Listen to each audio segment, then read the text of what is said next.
Hi! Today we delve into the mind of Paweł Blaszczak, the composer behind the haunting melodies that have captivated players for years.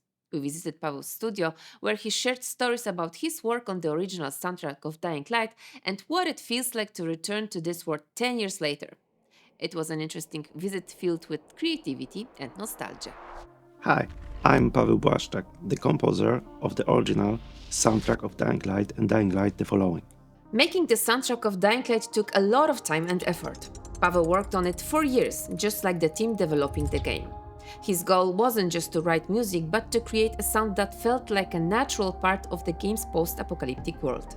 He wanted the music to feel fresh and exciting, while also showing what it's like to survive in a quarantine city. The challenge was in finding the right balance, making music that stood out but still fit perfectly the gameplay and didn't distract from the experience. The main inspiration for the soundtrack was music from zombie movies from the 80s. These kind of tunes were considered outdated back then, but around 2012-2013, I noticed that it started to change slightly.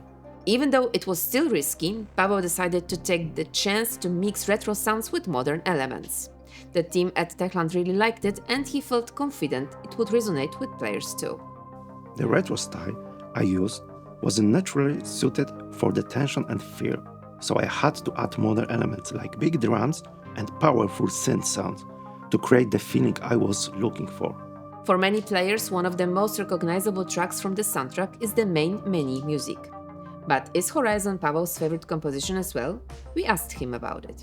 For me, it's the tune that plays when you climb up to the antenna in the broadcast quest. Fun fact, despite working on a game as vertical as Dying Light, I'm actually afraid of height.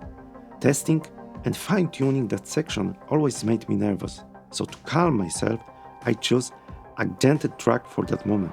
Looking back, Paweł shared that he was proud of how players reacted to the soundtrack. It made him feel like he wouldn't change a thing about it. This turned out to be a wise decision, as we still receive many positive comments from players even today, 10 years later, when he returns to the Dying Light franchise to create a new track for the 10th anniversary.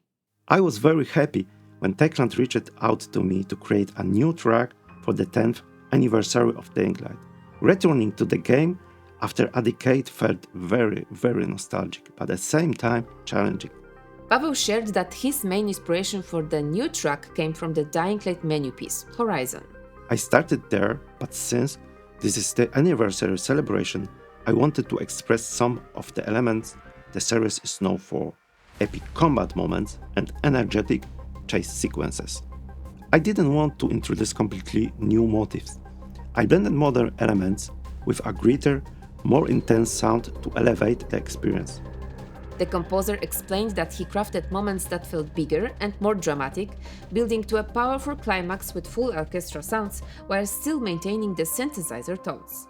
He also incorporated a bit of a guitar to add more energy and sharper feel. Paweł also shared some insights into his music production process. He started his journey using DAW Cakewalk, but when it was discontinued, he transitioned to Cubase. His process blends hardware and software synthesizers. For hardware, he relies on the Electron Analog 4 for dynamic note sequences, the Arturia Microbrute for raw and edgy sounds, the Virus TI for deep bass and atmospheric pads, and the Octatrack to craft unique rhythms and experimental textures. The anniversary composition is just the beginning, as we plan to remaster the original tracks to give them more depth and make them sound even better on modern audio systems. And they will be a part of a new update coming to Dying Light this year.